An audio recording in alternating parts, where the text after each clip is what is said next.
안녕하세요. 스포츠 지도사 필기시험 대비 특강 네 번째 시간을 시작해 보도록 하겠습니다. 오늘은 협의의 스포츠 심리학 안에서 마지막 시간이에요. 그래서 스포츠 팀에서 나타나는 여러 가지 심리적 요인들을 살펴보도록 하겠습니다. 네, 스포츠 팀은 운동 경기의 단체라고 할 수 있죠. 이 운동 경기는 상호 의존하고 동기유발되는 2명 이상이 모여있는 집단이라고 할 수 있습니다. 서로 계속 상호적으로 교감을 나누죠. 그리고 안정적이고 지속적인 대면적 상호작용을 통해서 어떤 성과를 이뤄낸다는 특징이 있습니다. 어떤 특별 집단이나 어떤 프로젝트성 혹은 조직에 있는 집단들은 크게 꼭 대면적인 상호작용을 하지 않더라도 어떤 성과를 낼 수 있지만 우리 스포츠 팀에서는 대면적 상호작용이 지속적으로 일어나지 않으면 성과를 내기가 어렵다는 특징인 거죠. 그리고 이러한 스포츠 팀에서는 최상 수행을 위해서 응집력을 강조하고 있어요. 물론 이제 스포츠 팀이라고 해서 여기 이제 어떤 단체 종목의 팀만 제가 가지고 오긴 했지만 개인 종목의 팀에서도 이러한 팀 구성원들 간의 응집력이 우리 개인의 수행에 중요한 또 요인으로 작용하기도 합니다. 그래서 응집력이라고 하는 것은 여러분들 어떤 이 팀 안에서 각 구성원들이 이 팀을 위해서 헌신하고 노력하고 또는 이 팀에 대한 어떤 애정을 가지고 자꾸 이 팀에 머물고 싶어하고 남아있는 그러한 어떤 힘이라고 할 수 있어요. 그래서 이러한 응집력이 높으면 높을수록 구성원들을 하나로 하나로 뭉칠 수 있게 할 수 있겠죠. 그래서 이러한 응집력을 중요하게 팀에서 여기고 있습니다. 근데 이제 응집력 아직 시험에 이 부분은 나오지 않았지만 저는 개인적으로 굉장히 중요한 부분이라고 생각해서 한번 여러분들 알고 넘어가시면 좋을 것 같아요. 이 응집력이라는 게 과거에는 단순히 한 팀으로 그냥 각 친하게 아주 똘똘 뭉치는 것만을 응집력이라고 우리가 생각해 볼 수 있는데 이 이론이 조금 더 세련돼지면서 응집력 안에 이러한 과제적 응집력과 사회적 응집력 두 개로 나눠지는구나라는 어떤 이론을 도출을 해놨어요. 그래서 이 과제적 응집력과 사회적 응집력이 골고루 발달하면 팀이 가장 이롭겠지만 그 두 가지가 어려울 때는 과제적 응집력을 조금 더 집중해서 높여주는 것도 팀을 운영하는 데 좋은 방법일 수 있을 것 같아요. 여러분들이 이 과제적 응집력과 사회적 응집력의 차이를 이해하고 있으면 혹시 시험에 나올지 모르니까 이 과제적 응집력은 구성원들 간에 서로 어떤 친밀감이나 혹은 서로 뭐 애정하는 마음이나 뭐 이런 것들이 아니라 어떤 사회적인 요인이 아니라 우리 팀의 공동의 목표를 위해서 응집하는 거예요.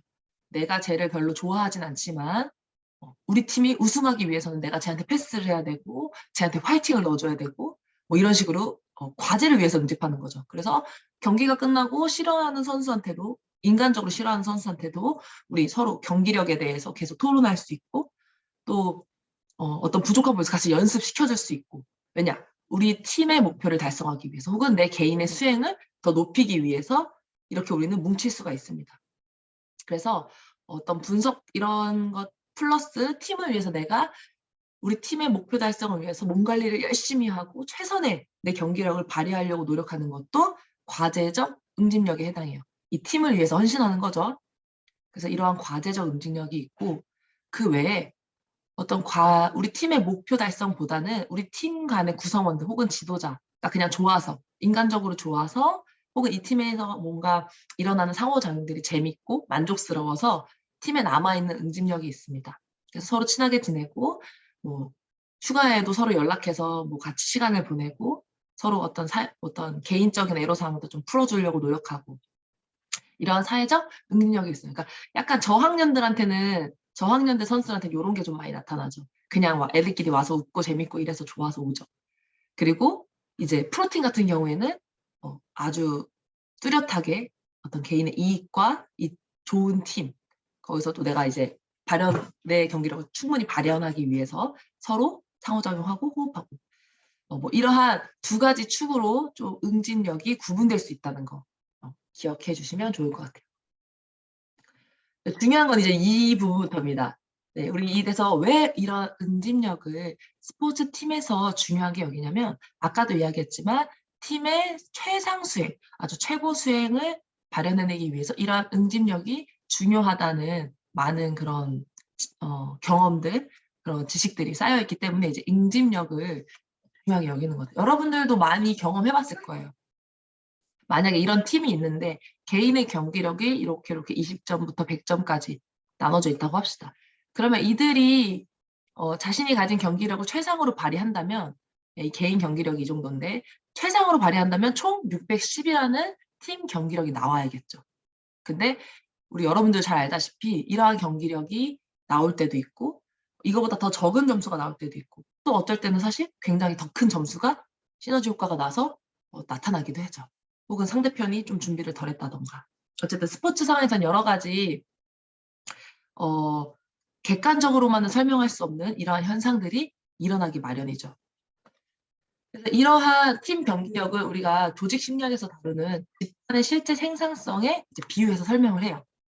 그래서 이제 어쨌든 이들이 가지고 있는 잠재적 생산성에 어떠한 손실이 일어나기 때문에 이제 이 실제 생산성이 610이 아닐 수도 있고 더 덜어질 수도 있고 사실 스포츠 팀에 이걸 반영을 한다면 더 높아질 수도 있고 이렇게 점수가 되는 건데 여기서 이 손실이 왜 일어나는지 여러분들이 꼭 하셔야 됩니다. 이거는 꼭 나올 것 같아요.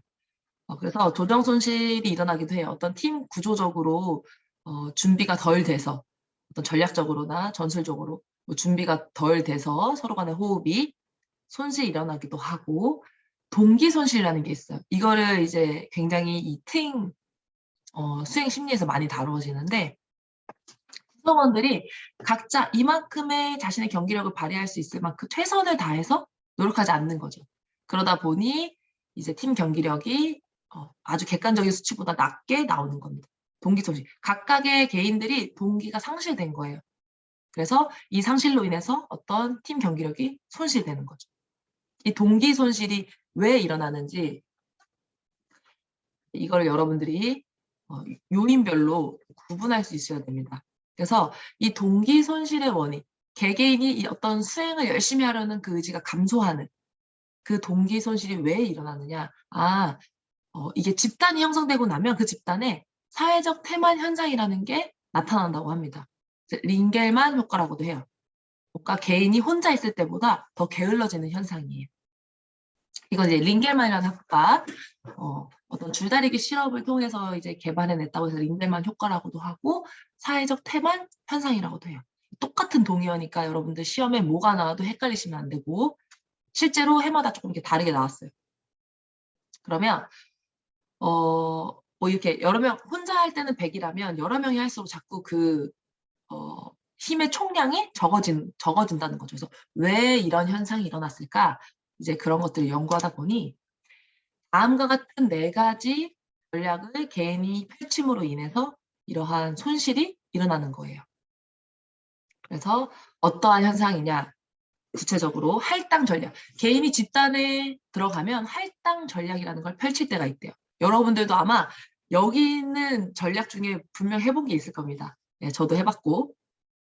할당 전략은 어떤 개인이 가지고 있는 에너지가 한정적이잖아요. 쓸 수 있는 에너지가 한정적이죠. 때문에 여럿이 있는 집단에서는 내 힘을 아꼈다가 그 힘을 내 개인 과제를 수행할 때 할당을 하려는 거예요. 왜냐? 잘하는 걸 보여주고 싶으니까. 근데 다 같이 있을 땐 별로 그게 눈에 띄지 않으니까 조금만 쓰다가 내 개인 과제 할 때 내가 가진 에너지를 조금 더 많이 할당하기 위해서 동기 손실이 일어나는 거죠. 그래서 이런 구성원들이 여럿이 있다 보면 당연히 그 총량이 적어지게 되겠죠. 그래서 이런 할당 전략을 펼칠 때가 있고 혹은 최소화 전략을 펼칠 때가 있대요. 예를 들면 이건 이제 목표를 달성하긴 달성해야 되는데 집단에서 내가 가진 힘은 최소한만 써서 목표를 달성하고 싶은 거예요. 별로 힘들고 싶은 사람 없잖아요. 그렇죠? 그래서 내가 가진 힘을 최소한만 써서 달성해야지 하는 마음으로 힘을 안 쓰다 보니 자신의 최대 힘을 안 쓰다 보니 이제 우리 집단 안에서 이런 손실이 일어나는 거죠. 생산성이 떨어지는 거죠. 얘는 조금이라도 쓰죠. 근데 이제 무임승차 전략은 더 나쁘다고 생각하면 돼요. 완전 힘을 전혀 쓰지 않고 줄다리기 생각해 보세요. 그냥 액션만 취하고 있는 거라고 생각해 봅시다. 그러면 완전히 내 힘을 쓰지 않으면서 공짜로 남들의 힘에 편승해서 우리가 우승을 하려는 그 목표를 달성하려는 그러한 의도를 가지게 된다고 해요. 어차피 티 안 나니까. 그래서 이러한 무임승차 전략을 펼치는 누군가가 있을 수가 있죠. 반대로 이러한 누군가가 우리 집단 안에서 무임승차 전략을 펼칠 것 같으니까 내가 거기에다가 힘을 주고 싶지 않은 거예요. 그래서 힘을 안 쓰게 되는 경우가 생긴대요. 그러니까 뭐 그렇지 않은 분위기면 모르겠지만 누가 정말 계속 열심히 안 하고 무임승차해서 같이 계속 우리 팀의 그런 어떤 성과를 나눠 가진다. 그러면 화가 나겠죠. 그러니까 꼴보기 싫죠. 그러니까 나는 저러한 무임승차를 내가 도와줄 수 없어. 그래서 나도 반무임승차 전략으로 힘을 안 쓰게 되는 거예요. 그래서 집단에서 이러한 개개인들이 전략을 펼치지 않도록 우리가 잘 이제 팀을 운영을 할 수 있어야겠죠.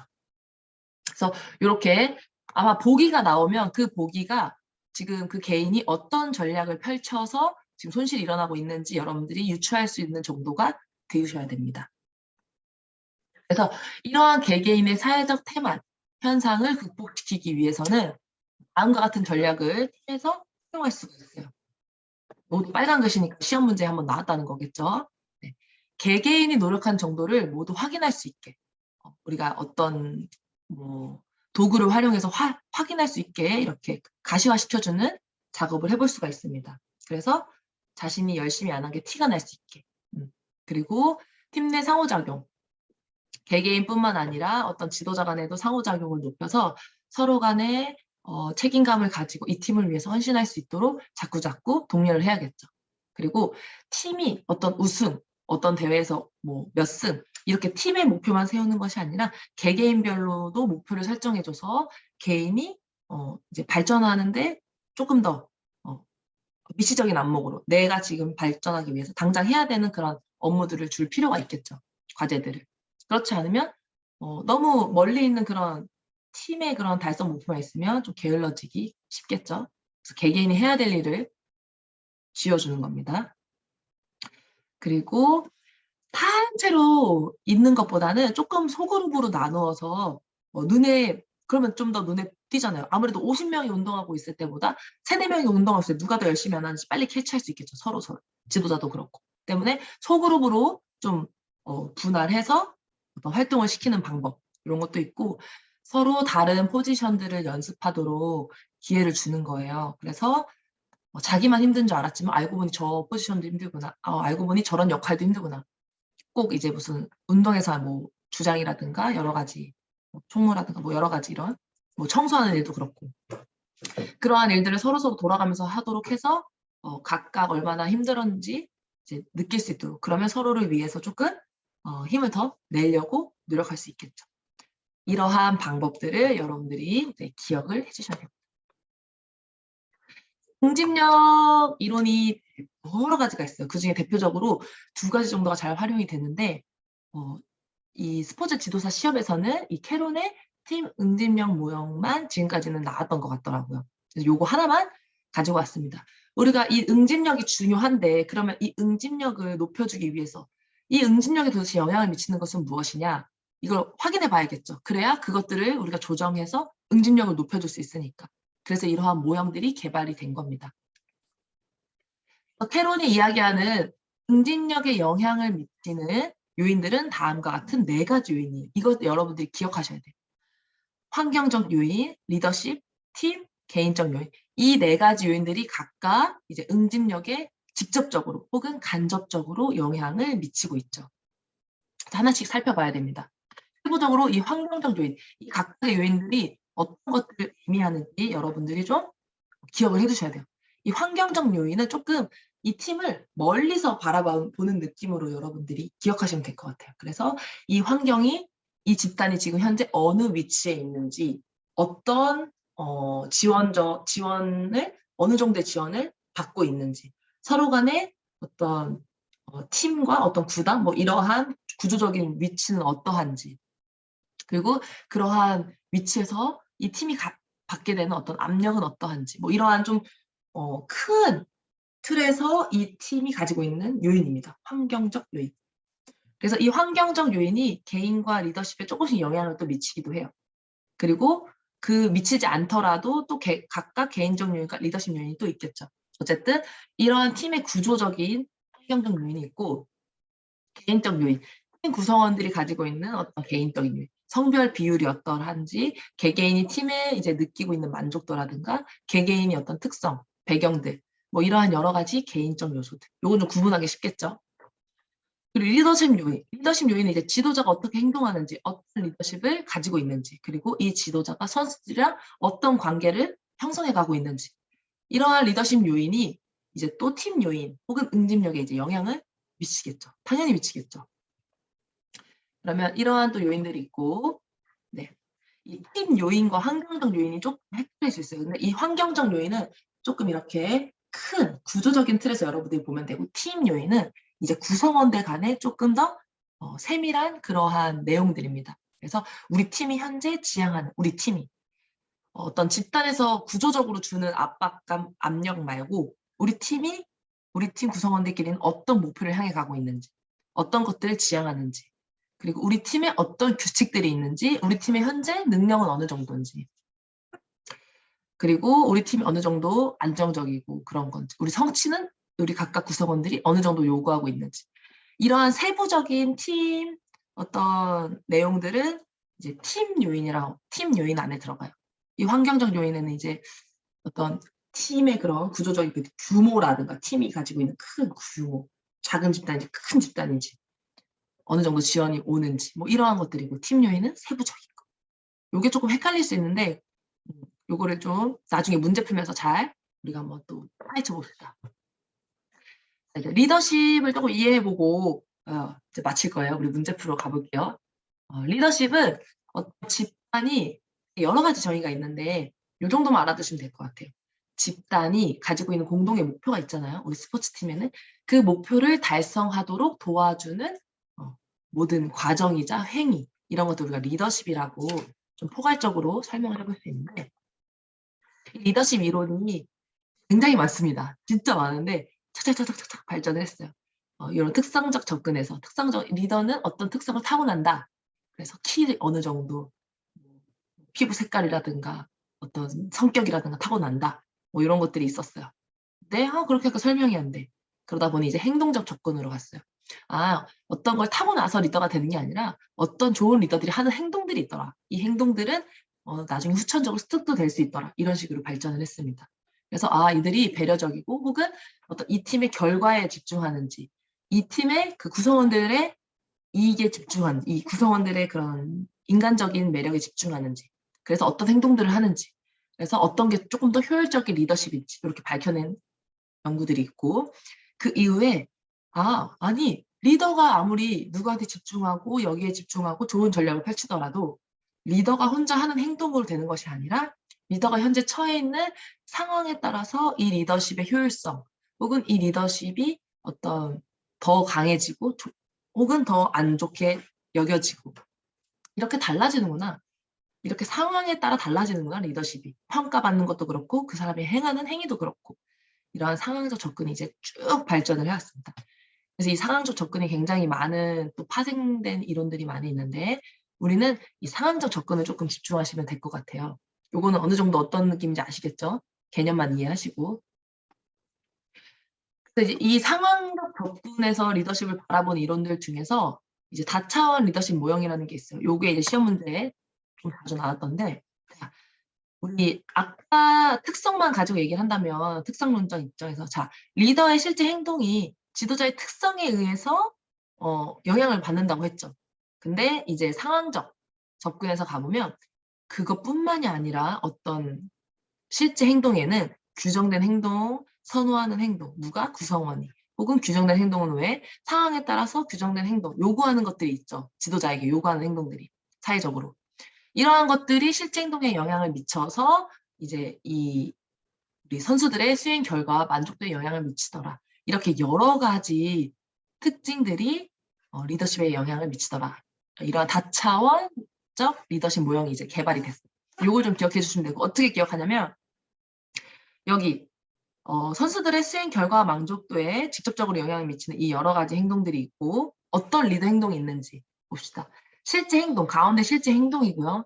이 실제 행동에 영향을 미치는 게 지도자의 특성이 미쳐요. 그렇죠? 규정된 행동은 상황적 특성이 규정된 행동을 결정짓죠.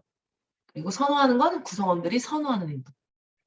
요거 이제 빈칸이 이제 시험 문제 출제가 됐었는데 여러분들이 요 그림을 좀 이해하시면서 기억을 하셔야 되거든요. 뭐 순서를 바꾸진 않을 것 같고 가운데 실제 행동이라는 거 그리고 그 실제 행동은 어떤 거에 영향을 받는다.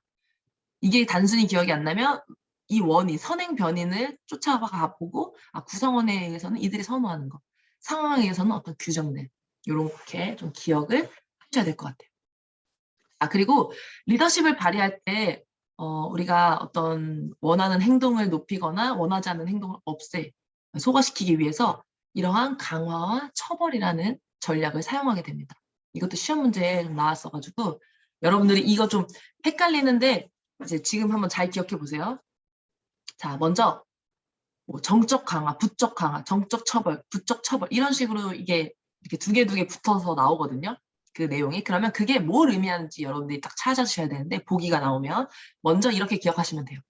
강화는 일단 강화라는 말이 붙었으면 어떤 내가 원하는 행동을 빈도를 높이는 거예요. 행동의 빈도를 높이는 거예요. 무슨 행동이든. 그래서 행동의 빈도를 높이는 게 강화고 원하지 않는 행동을 감소시키는 게 처벌입니다. 처벌. 이렇게 무조건 기억하셔야 돼요. 자, 강화는 강화된다. 어떤 행동의 빈도가 강화된다. 처벌은 낮아진다. 이렇게 기억을 하시고 자, 정적, 부적 이걸 기억하셔야 되는데 정적은 뭔가를 주는 거예요. 부적은 뭔가를 뺏어가는 거예요. 이렇게 기억하시면 돼요. 그래서 정적 강화는 무언가를 주면서 원하는 행동을 높이는 거. 정적 강화. 제공하면서 행동을 높이는 거. 부적 강화는 뭔가를 뺏으면서 높이는 거. 뭔가를 뺏으면서 높이는 거예요. 행동의 빈도를. 그래서 뭐 이렇게 고통스러운 자극을 뺏음으로 인해서 뺏는다고 무조건 나쁜 게 아니라 이렇게 뭔가 고통스러운 걸 제거시켜줌으로 인해서 행동 빈도를 높이는 방법이고 정적 처벌은 무언가를 주면서 행동을 감소시키는 거. 정적이니까 주는 거예요. 그래서 불쾌하거나 고통스러운 걸 줘야겠죠. 좋은 걸 주면 뭐 좀 그렇겠죠. 그래서 빈도를 낮추는 거. 그리고 부적 처벌은 뭐 좋아하는 걸 뺏으면서 부적 이제 뭔가를 뺏으면서 행동을 감소시키는 거. 부적 처벌입니다. 이거를 몇 번 연습해 보면 여러분들이 이게 좀 기억에 남아요. 일단 강화는 빈도가 올라가는 거, 처벌은 빈도가 내려가는 거. 정적은 뭔가를 주는 거, 부적은 뭔가를 뺏는 거. 이렇게 기억을 하시고 이따가 한번 풀어봅시다. 바람직한 처벌 지침이 있습니다. 이것도 시험 문제에 나와요. 아마 이제 스포츠 심리학 영역에서 이러한 지도자들이 행해야 될 바람직한 처벌이 중요하게 이제 사회적으로 여겨지기 때문에 문제로 나왔었던 것 같은데, 자, 어떤 규칙 위반에 대해서는 일관성 있게 동일한 처벌을 내리셔야 되고요. 너무나 잘 알죠, 우리. 잘 유추할 수 있죠. 그리고 사람 자체가 아니라 그 행동을 처벌하도록 노력하셔야 되고, 그리고 이러한 처벌 규정을 만들 때 참여자들, 구성원들의 의견을 수렴하면 조금 더 바람직하다고 하고 신체 활동을 처벌로 이용하지 않습니다. 그리고 개인적인 감정을 가지고 처벌하지 않습니다. 그리고 연습 중에 실수한 것에는 처벌하지 않는 것을 권고해요. 연습 중에 실수한 거를 자꾸 처벌을 하다 보면 어떤 정보적인 피드백을 줄 수는 있겠지만 처벌, 뭐 이렇게 부정적인 피드백을 이렇게 준다면 이 구성원이 자꾸 새로운 걸 시도하고 발전하는 데 있어요. 악영향을 미치겠죠. 그래서 처벌하지 않습니다. 가볍게라도 처벌하지 않는 게 더 권고가 되고 있어요. 그리고 전체 선수 앞에서 인격적으로 어떤 창피나 무한을 주지 않고 처벌이 필요할 때는 단호하게 해야 됩니다. 우리가 잘 상식적으로 이해해 볼 수 있어요. 이제 문제를 한번 풀어볼게요. 이 부분에서도 문제가 스포츠 팀 관련된 수행에서도 굉장히 많이 나왔어요. 리더십도 포함되어 있고 이러다 보니까. 이거부터 나왔네요.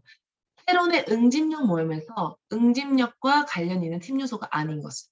우리가 응집력에 영향을 미치는 어떤 요인들을 살펴보기 위해서 모형이 개발됐다고 했죠. 그때 이렇게 4가지 정도 모형의 요인들이 있었어요. 다음 중 아닌 것은 뭘까요? 팀 요소. 네. 이거 기억하셔야 된다. 그 네 가지 중에서 있었죠. 환경적인 거 있었고요. 개인적인 거 있었고요. 리더십 있었고요. 팀 있었어요. 그럼 이 팀에 포함되지 않는 것이 무엇일까요? 팀은 약간 세부적인 거라고 했죠? 네. 2번입니다. 2번. 팀의 이거는 환경적 요인이었어요. 팀이 가지고 있는 우리 팀의 능력이라든가 우리 팀 선수들이 가지고 있는 목표 그리고 우리 팀이 어떤 성취하고자 하는 그 열망 뭐 이러한 성격들은 팀 요소에 포함이 되는 거고 이러한 내용들이 응집력에 영향을 미쳤죠. 나왔어. 이렇게 2021년에 작년에 나왔죠. 이번 조금 더 큰 개념에서 이렇게 나왔네요. 방금도 제가 얘기해줬죠? 어떤 네 가지 요인이 있었죠? 네, 멈추고 풀어보시고 맞췄는지 확인해 보세요. 네, 이렇게 있었죠. 발달 요인 같은 거는 설명하지 않았었죠. 네. 자, 사회적 테마 현상의 동기 손실 원인으로 다음 중 영훈이가 어떤 전략을 펼치고 있는지 맞춰보세요. 줄다리기를 할 때 힘은 전혀 쓰지 않고 노력에 편승해서 이기려고 한답니다. 그러면 네, 맞춰보고 무임차 전략. 네, 전혀 쓰지 않고 공짜로 편승해서 이기려고 하고 있죠. 그럼 무임차 전략이고 여러분들이 이제 이런 걸 공부할 때 마지막에는 그럼 할당 전략이 뭐였지? 왜냐하면 답이 다른 게 나올 수 있잖아요. 문제가. 할당 전략은 내 힘을 전체 과제가 아니라 나만의 과제에 쓰고 싶어서 힘을 분배하는 거고 최소화 전략은 조금의 힘을 써서 목표를 달성하려는 거. 반무임차 전략은 누군가 무임차를 하고 있을 거기 때문에 나는 반대로 거기에 도움을 주지 않겠다. 이러한 마인드였죠. 이렇게 전체적으로 기억을 해주시면 꼭 이 관련된 문제를 풀 수 있을 거예요. 여기도 비슷한 거죠. 자, 줄다리기에서 혹시 줄다리기라는 내용이 안 나오더라도 집단이 내는 힘의 총합이 개인의 힘을 합친 것보다 적게 나타나는 현상. 왜죠? 요것 중에 있어요. 그리고 집단의 인원수가 증가할 때 발생하는 수행 감소는 왜? 그것도 한번 풀어보세요. 네, 3번이죠. 네, 링겔만 효과라고 했어요. 사회적 태반, 똑같은 용어고 총 힘이 낮게 나타나는 건 링겔만 효과 때문이고 왜 링겔만 효과가 이러한 감소가 나타나냐? 동기 손실이 일어난다고 했죠. 유능감 손실 같은 얘기 안 했죠. 동기 손실이 일어나기 때문에 전체 집단의 힘이 줄어드는 거죠. 사회적 태만 현상을 극복하기 위한 전략으로 옳지 않은 것은 멈추고 풀어보세요. 읽고 풀어보세요. 그러면 제가 풀어봤을 거라고 이제 예상하고 1번이 조금 말이 애매하죠. 그래서 혹시 무슨 말이야 하고 넘어갈 수 있어요. 네, 밑에 걸 다 봅시다. 대집단보다는 소집단별로 구성하여 훈련한다. 제가 소집단으로 해야 더 눈에 드러난다고 했죠. 개인의 노력이. 이거 맞고 지도자는 선수 개개인의 노력을 확인하고 이를 인정한다. 이러면 태만 현상이 줄어들 수 있겠죠. 개개인의 노력을 확인하니까. 그리고 자신의 포지션뿐만 아니라 다른 역할도 경험하게 해. 네. 이렇게 함으로써 서로 간의 고충을 알고 더 이제 서로를 위해서 노력할 수 있게 만들 수 있다고 했어요. 정답은 1번이 되겠습니다. 이 처벌 얘기 나왔네요. 처벌. 다음 보기에서 활용한 행동 수정 전략은 무엇일까요? 예를 들어 봅시다. 우리 여기 잘 찾아봅시다. 밑에 바로 찾을 수 있어요. 경기장의 폭력을 감소시키기 위해 감소시키는 거는 어떤 행동을 감소시키는 거는 강화라고 했어요. 처벌이라고 했어요.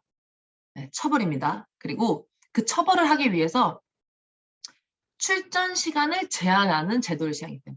뭔가를 제한했죠. 뺏었죠. 그러면 붙죠. 네, 정적, 준 게 아니고 붙죠. 그래서 처벌입니다. 이 행동 수정 전략은. 이런 식으로 여러분들이 일단 행동이 올라갔는지 내려갔는지 빈도가 이걸 보고 뭔가를 뺏었는지 주었는지 보고 정답을 찾아가시면 돼요. 할 수 있겠죠? 여기 또 바람직한 처벌 행동. 옳지 않은 것은 하나 골라봅시다. 멈추고 고르시고 골랐다면 저랑 한번 풀어봐요.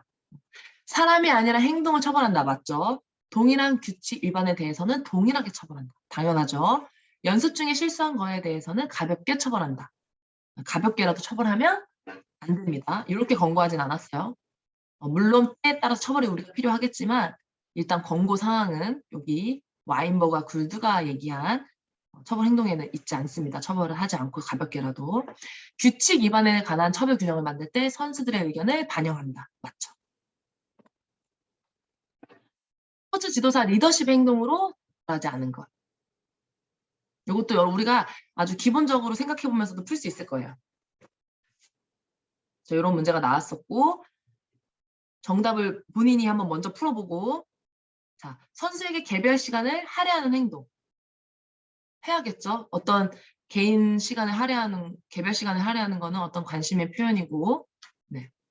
그리고 혹은 개인 선수가 개별적으로 어떤 휴식을 할 수 있도록 시간을 할애하는 선수가 목표를 수립할 수 있도록 도와주는 당연히 지도자가 도와줘야겠죠.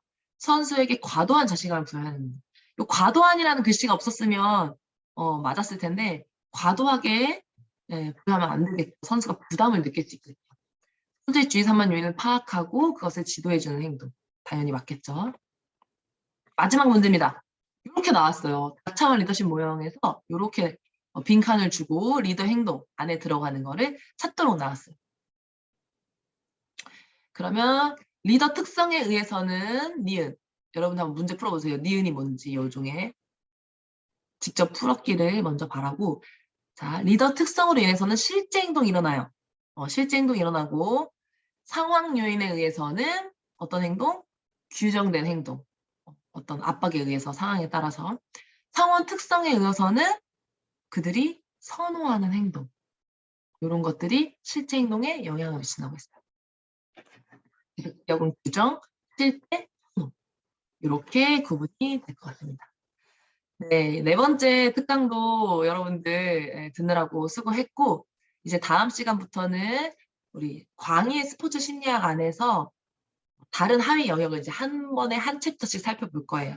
그래서 건강운동 심리학, 그리고 제어, 발달, 학습 이런 식으로 한 챕터씩 한 세션의 강의를 통해서 앞으로 알아보도록 하겠습니다. 여러분들 이 협의의 스포츠 심리학 안에 나왔던 빨간 글씨 내용들을 좀 주의해서 5월 7일까지 잘 기억하셨으면 좋겠습니다. 수고하셨습니다.